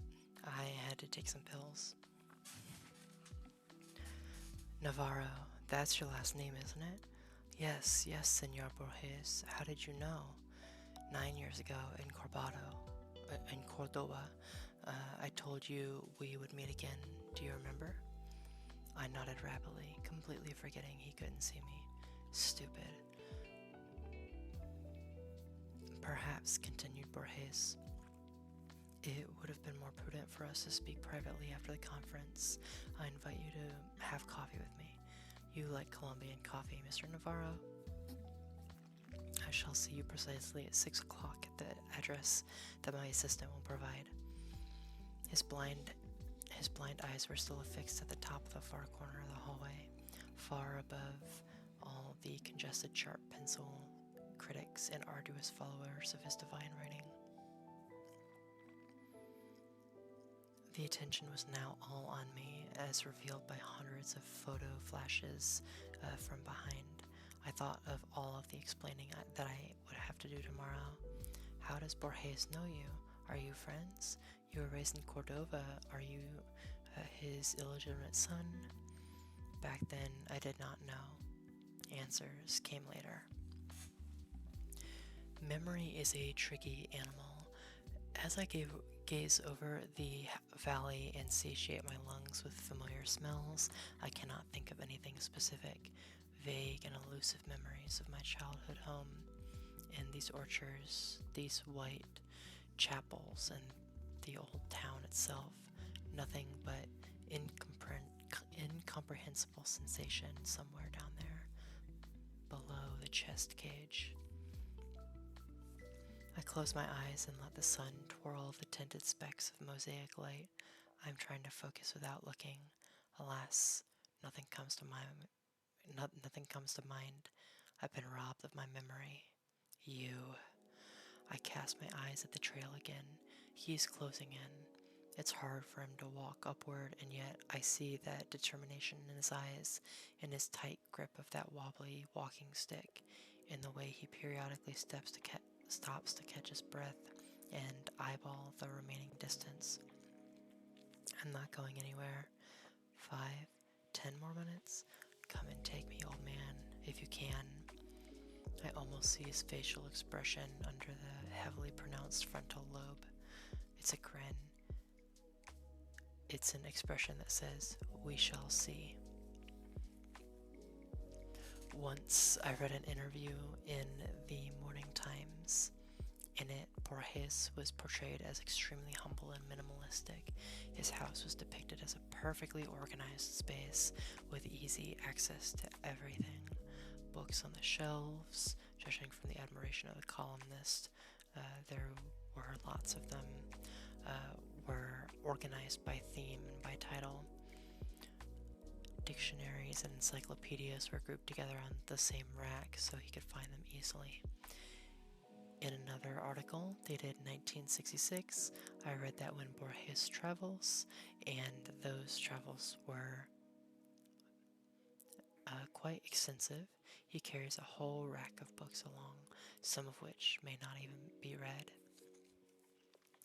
When I entered his hotel room, that very book rack was the first thing that caught my eye. I stood perplexed at the multitude of titles, most unknown to me, when I heard the door swing wide open, and there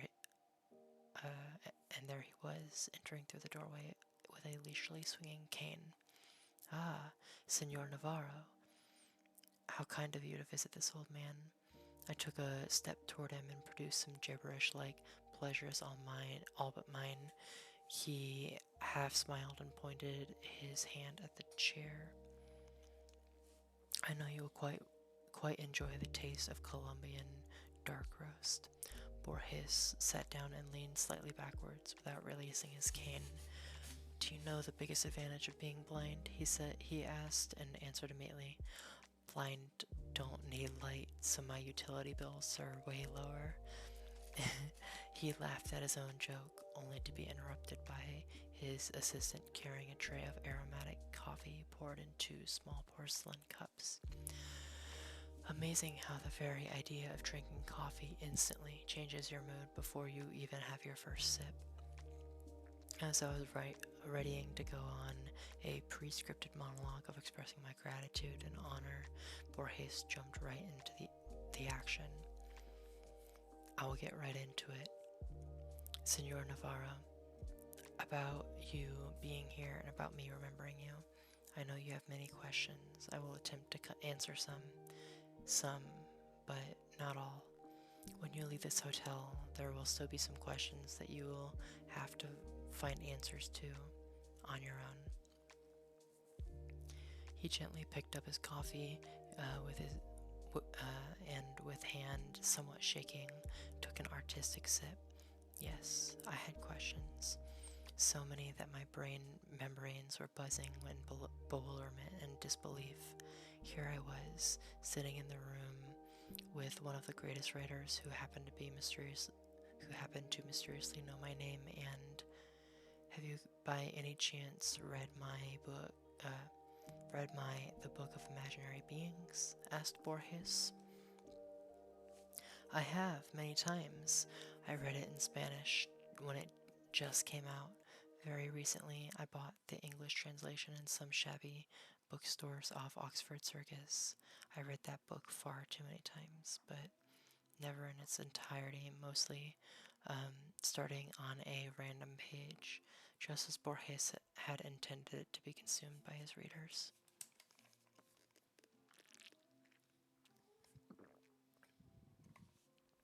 You see, Senor Navarro, that book was, and perhaps is, a never-ending work in progress as human imagination has no boundaries. I have included what I had researched over 10 years ago, then recently expanded and republished with more fragments of collective human imagination. But the book is merely a small subset. In a way, the book writes itself. In some form, it's a labyrinth, an endless one, a living one, where every corridor and every room is never the same.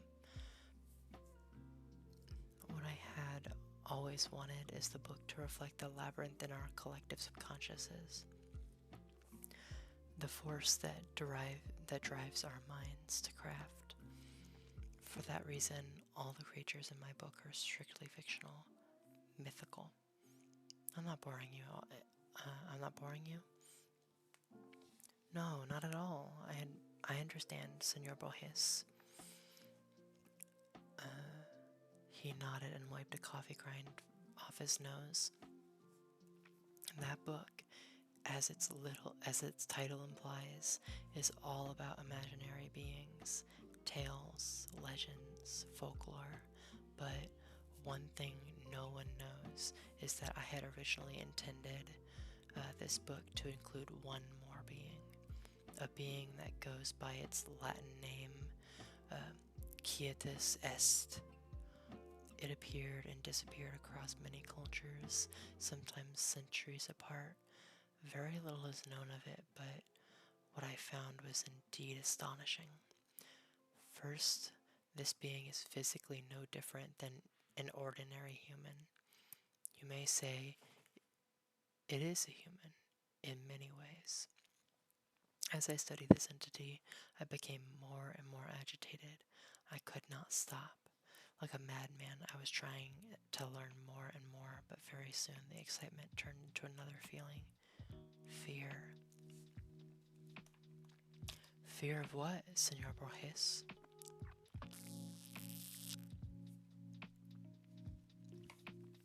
Borges' eyesight shifted from the corner of the room straight to me, as if he could perfectly see me. Fear of what I had uncovered, that Quietus Est is not a myth at all.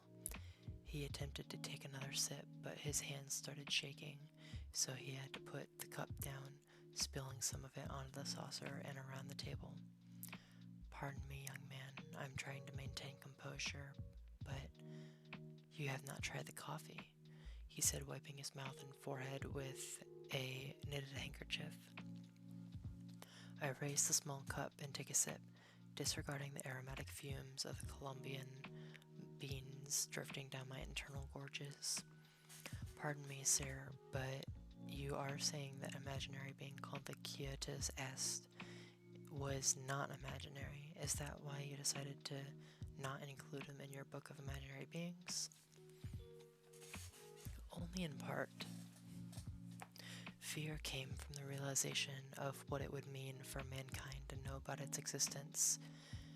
You see, it's no secret that we are all well aware of our eventual demise. We all die, but imagine what would happen if we all stared right into the face of death every single day of our lives and knew the time that was left for us in this world. Death, not as a vague concept portrayed by middle-aged artists, not as a folklore tale of a grim reaper, but as a real living entity that stalks you and walks around, showing you a ticking clock counting down minutes and seconds, getting closer to you with every second, trying to grab your hand. Running from death is worse than death itself. He took a deep breath and closed his eyes. But I shall talk no more. Allow me to give you my scribbles from years ago. These are unedited in their raw format, so please pardon the poor language. It's right there in the drawer. You will find a folder with a yellow piece of paper. Read it aloud while my ripe old body attempts to catch a breath.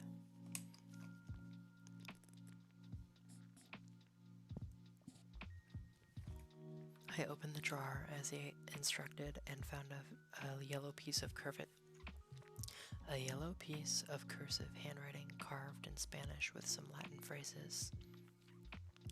The scribbles were short, less than a page long, with marks of scratches, but most of this was very decipherable. He must have written this himself, half blind, I thought. What caused him to do that and not dictate to his assistant? I unfolded the paper and began reading.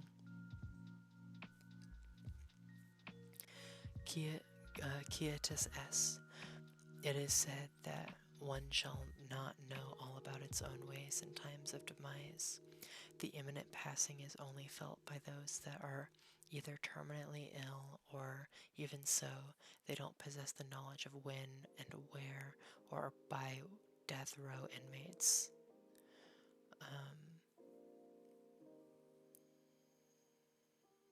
Death row inmates waiting the exact day and time of their execution. Lack of such knowledge coerces us to exist. Sumerians believed in the certain deity. The word deity was scratched out and replaced with demon of death embodied in flesh and bones, which again was scratched and replaced with entity, whose sole role was to stalk its victims and inform them of how much time they have left to live. Per the ancient Book of the Dead, which was discovered as a set of clay tablets typically buried in corpses, only those are luminous. Only those that are luminous can see the deity. Again, crossed out twice, replaced with demon, then entity. The luminous ones are thought to be either people with high spiritual powers or vice versa, the cursed ones condemned by priests. The reference briefly reappears in some Egyptian manuscripts, but in later writings is replaced by Anubis, or in rare occurrences by Horus. The writings again depict this unnamed being as an eternal human who never sleeps but always wanders. What's strange is that neither Sumerians nor Egyptians ever gave the entity a discrete name. However, the latter rare findings during Dark Ages refer to him as Quietus Est. The only depiction of Quietus Est was that of an ordinary human standing next to a sun clock, which was used to measure the time that the Chosen One had left to live. From time to time, Quietus Est stalks the Chosen One and, when cornered, moves hands of the clock forward to shorten the lifetime. If the Chosen One cannot escape, then this time eventually runs out.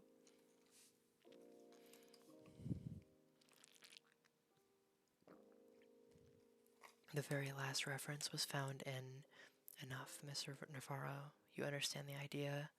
Now on to the main question. Why are you here? He drew closer, and a dull shadow from a lamp cut right through his elongated forehead. Quietus Est is an eternal wanderer who is always with us, the timekeeper who sits at the edge of the stage with a ticking clock on his wrist. The greatest gift given to mankind is its inability to see him. When I lost sight, I thought blindness was a blessing in disguise, but one does not require eyes to see the wanderer.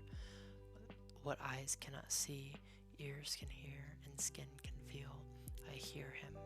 I feel him. You are here, Mr. Navarro, because you and I are the luminous ones. So it's like the opposite of a weeping angel. Yeah, I think that I don't know if he steals time or if it sounds like the Quietus Est makes you older and die sooner. Borges paused and asked me with a trembling voice, Mr. Navarro, you saw him too, didn't you? Cold shivers that have been accumulating in my lower back rushed up the spinal cord in millions of explosions. Nausea formed a massive ball of air in my throat, and for a moment I struggled to breathe. Desperately, trying to cease the thumping inside, I pushed words out. I saw him today. How do you get used to the notion of being a passerby on this earth? Ordinary humans do not have to get used to that. We have that built-in protection layer, that safety cork in our brain membranes that separates the realization of being mortal from flooding down upon us. Okay, looks like I'm about to have an ad start.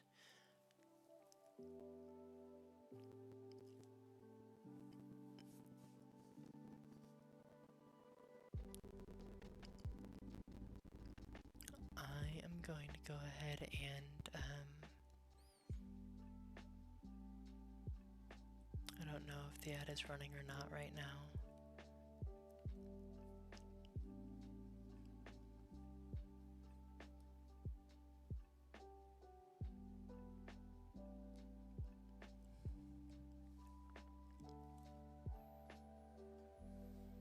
Oh my, this This is a long one. I think we're almost there though.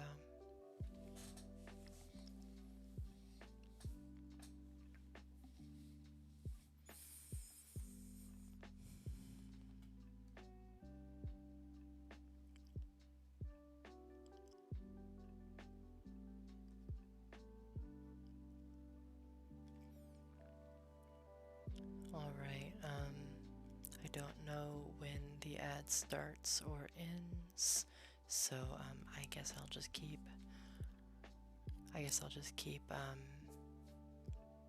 keep reading.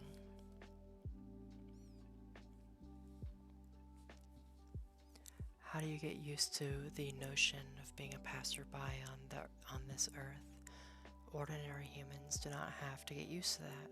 We have that built-in protection layer, that safety cork in our brain membranes that separates the realization of being mortal from flooding down upon us. It follows us to breathe the air. It lets us exhibit this extraordinary yet scared carelessness. The mental block that denies the laws of life on a primitive emotional level, even on the keenest scholars. The indecipherable tetragrammation is shown to us in every step we take, in every cup of Colombian coffee we sip, in every word of wisdom that we collect from books. Every second we bypass the sinister tick-tock and hear the name of the God being whispered into our ears. And yet, we humans turn around and whistle, shame, shame, deceiving our own self-cognizance, and that, as Senor Borges called it, is the true blessing. Those who possess the name of the divine being are doomed. Knowledge is madness. Knowledge is inexistence. Knowledge of death is worse than dying. We sat in his hotel room until early morning, the two luminous and doomed souls. Our casual exchange of words was amplified by the ticking of the clock. It was dawn when I noticed Borges nodding in his sleep. His left hand was still resting on his cane, and his pupils were shuffling behind shut eyelids. Borges was dreaming. So must have I. As I was exiting the foyer of the hotel, I hid behind the column and looked around the street. It was empty. The bleak light of street lamps drew close crossbeams on pavement. Early October leaves were gyring in closed circles like witches around the fire. I was looking around, hoping to not see him. He wasn't there, but he was. I felt his presence not very far from me. Muscat orchards, they resonate inside the echoes of a guitar string heard from a deep alcove, but nothing particular comes to mind. I'm trying to shift focus from one object to another, but my nomad memory is lost in endless labyrinths. You took these memories away from me, didn't you? Wait, mortal, wait 5 more minutes, and you will know the answer I hear in my brain. He is talking to me now. I can see how the long uphill walk is wearing him out, but what are pain and tiredness when you're crossing the finish line? As Borges warned me, do not ever come close to him. Do not look him straight in the eyes. He will always be near. His watch will be ticking. If he attempts to catch on, run, but he will forever follow. In a way, he will be like a shadow of you.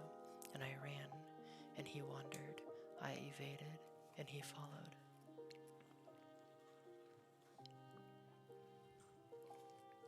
He came close to me in my hotel on the second day after my long night with Borges' quarters. The fool in me still thought that escaping from him would be as easy as moving to a new flat or checking into a hotel, so I did just that. It was some shabby hotel minutes from my work where I decided to spend a few nights just to think things through. That evening, and I remember every minute of it, was my first face-to-face encounter with him. My room, B6, was on the basement.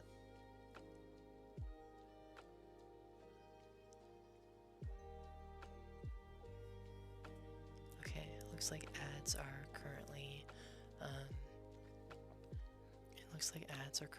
playing, so now is a good time for anyone to get up, stretch, take a nice little break, and yeah, it looks like you have about 2 minutes to kill.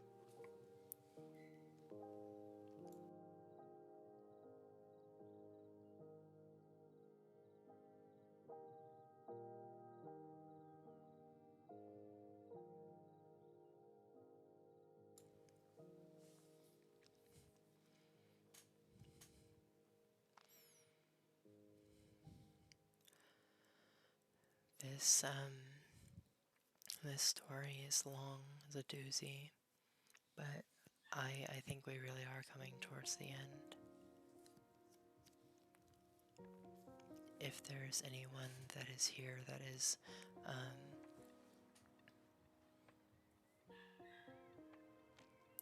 if there's anyone here that doesn't have ads for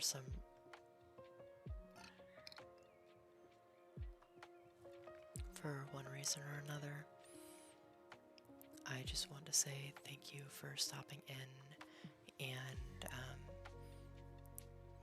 sorry that we're having to pause a little bit for the ads. I'll get done with the I'll get right back to reading when the ads are up. But truly, from the bottom of my heart, thank you for stopping in. It's very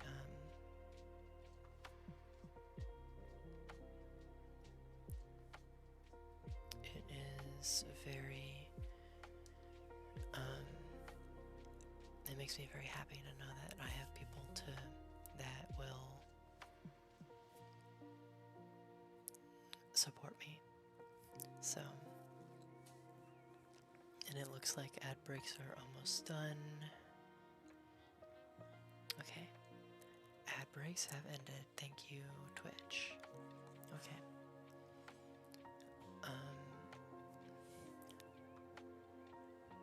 It was some shabby hotel minutes from my work where I decided to spend a few nights just to think things through. That evening, I remember every minute of it. It was my first face-to-face encounter with him. My room, B6, was on the basement level. As I stumbled through the dark hotel trying to find the key to my room, I felt his presence, but my ignorant foolishness dismissed all mental warnings and turned the keys. As the door hinge squeaked, I took my first step into the hotel. A street-level window was casting 2 thick yellow streaks of light on the floor carpet. I smelled dust and spiderwebs. He was in my room, sitting on the edge of the bed with a rope in his hand. A thin, white blanket was covering his head with a shroud, like a shroud around a statue. I stood in a stupor like a paralyzed insect.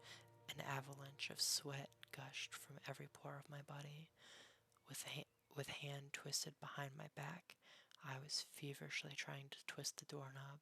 He got up from the bed with a groan and took a step towards me. Hand too sweaty to turn the knob. Open it. Open. He grabbed my wrist. Open. Run. The stretched corridor of the hotel basement flashed like random shots of a silent movie. Run. B5. B2. B1. Run. Staircase. Up. Exit. Run. Your time is coming, Fernandez Augustine Navarro. A whisper crawled into my ears. Coming. Coming. Hissed the wind. I ran until my legs gave out. I fell down somewhere in the outskirts of the town, passing out in an alley amidst rubbish until sunup. My madness has begun. In the days following my last face-to-face encounter with Quietus Est, I've moved out of my London flat. I had some savings enough to tramp down to town, continent to continent, doing temp jobs here and there, sometimes sleeping on streets. He was right behind me. Even if I didn't see him for a month, I knew he would soon catch on. It would be only a matter of time for him to pop up somewhere. On the opposite side of the street, in the next car over the subway, or madly prying through shutters of windows in the house across. My attempts to speak to Borges were futile. How does the blind master live with this curse, I wondered. How does he manage to evade his sinister follower? I had questions, far more than I had anticipated, but Senor Borges was already on the other side of the globe. I wrote him letters. He never replied. I tried calling hotels where he stayed. Unavailable. The books that he wrote, I bought all of them in attempts to find hitting meaning. What if he had secret messages for me inside his writings? The Book of Sand, Dr. Brody's report. I even searched his earlier writings, analyzed every word. Pointless, futile. Until 1983, Shakespeare's Memory, his final book, as it turned out to be. I was somewhere in Eastern Europe when I bought the book. I immediately began my scrupulous study, letter by letter, page by page, analyzing every space and every punctuation sign, and then I found it. The answer. The answer was the story itself, the story that did not require much study or decryption. All I had to do was read it. I knew I had come face to face with Quietus Est, like Borges did, but not before having to go through the life of an exile. That's what Borges had intended me to do. Such was his final and only message to me, embodied within his last story, a story written for the public but intended for my eyes only. The story was that the protagonist receives memories of Shakespeare, memories that overwhelm him, overpowering his own. He forgets modern-day cars and engines, instead remembering faces and names from some distant past. Memories he has never known, memories that belong to another man. In a way, he will be like a shadow of you, Borges told me that night. Slowly but surely, my shadow was becoming me. That's why I can only vaguely remember you, my childhood home, him or me. No more running, it ends here. Few more minutes, I say to myself as I look at the watch. There he is. He is out of breath, beaten, tired, and bent by the weight of his own arid body. One last push, old man, and we will meet. I am hiding behind the rock. His footsteps on gravel and sand, I can tell them from any other's footsteps in the world. His breathing, wheezing, and cracking. I'm counting to 5. He knows where I am, but he is too tired to take that last step. Let me take that step for you. I'm staring at his face, wrinkled like leaves of an ancient scroll. Time's up. Quietus est, I'm telling him. He is not fighting back, and my Swiss blade finds a comfy spot below his Adam's apple. I'm going to finish him now. Popping sounds are coming out from his flabby throat. What are you trying to tell me, old man? Let me hear your last words. I'm easing the pressure to let him talk, but the sounds that come out, not words, but laughter. You are confused, he says. You've got it all wrong. Let me help you understand. I am letting him sit up. He's coughing up blood. One wrong move and he's dead. He wipes the blood off his lips and nods in understanding. All my life I have followed you, he begins slowly. It is a miracle I have come this far and lived this long. Ever since I left Cordoba, I was a ticking time bomb. I was diagnosed as suicidal. Doctor after doctor, therapies, specialists, prescriptions, yoga. I have tried them all. Some helped for a while, and the disease subsided, but then trolled back with a new, stronger wave. It's this disease that nests here, and he points to his head, forcing me to look for a way to end my own life. It all began in London on that morning when I was sitting on the bench in the middle of the square, feeling the disease gnawing on my brain. My first attempt was in that hotel, room B6. I sat on the bed in that dark room for hours with a rope in my hand and a blanket over my head. Death opened the door and stood above me in the darkness of the room. Oh, how I wanted my pain to end, but it was not meant to be. Not then, not there. I had to live on. Ever since that day, it was a cat and mouse game between us. I chased death, and death would slip away, until now. He pauses, rubbing his flabby neck, then points his finger down the valley and continues. I was born in that house. I remember every moment of my childhood, my parents, my toys, my school. I remember playing hide and seek with my cousins in Muscat Gardens and dozing off to Sunday's clergy in the Whitechapel. I remember Eastern rugs being washed on the street and the smell of grapes. My name is Fernandez August Navarro, and you have no true name, but they call you the Quietus Est, the one who wanders. Filaments of scorching infernos have been ignited all over me. The fire sets off inside my eyelids, spreading over to all facial pores and trickling down my body. Lies, imbecile lies, I roar. Look at me, he says. I'm an old man, and you, still young and strong as you will always be. You have not aged. Now think more. What do you remember of your childhood? Shakespearean memories of random sounds and smells are all you have gained from me. Masterful Hiss knew who you were. He cracked you, and then he tricked you. He made you think you were me. That was his way of evading you, by not revealing you the truth until his final breath, final book, final story. You are the one who wanders, and those memories you have, those are my memories. And now that I have told you who you really are, you must finally finish me. I have heard enough of his fibs. I am throwing my knife away. I shall not require any blades to finish him. With hands clenched around his thin neck, I am strangling him. I hear him squeal as the grip tightens. I feel the crackling of his neck bones between my thumbs. I see him gulping the air in warm convulsions. He looks peaceful.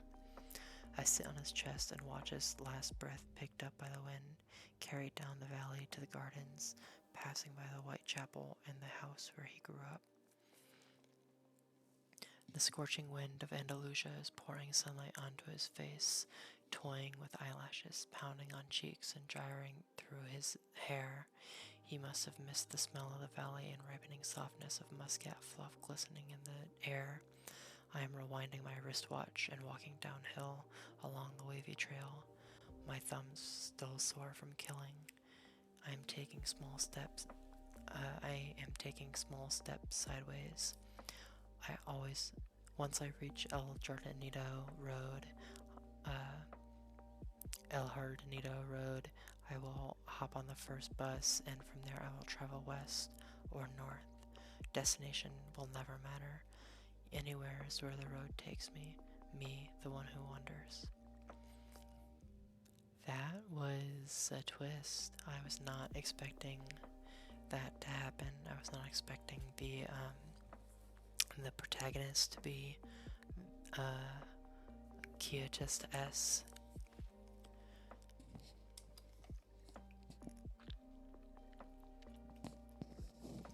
I think that was actually a pretty good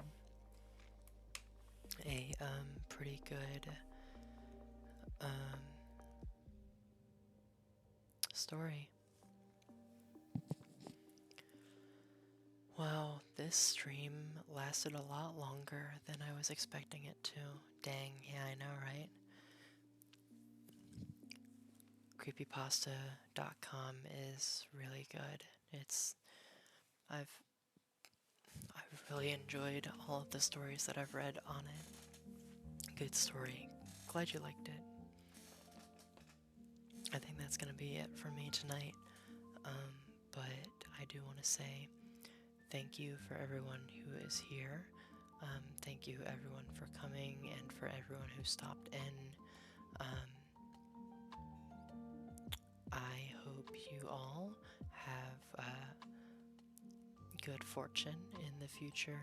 I will be doing some streaming tomorrow, playing Gartic Phone with some of my VTuber friends, including Junie. And so, yeah, I hope everyone has a great time zone. Good day if it's day, good evening if it's evening, and I will see y'all soon. Bye bye.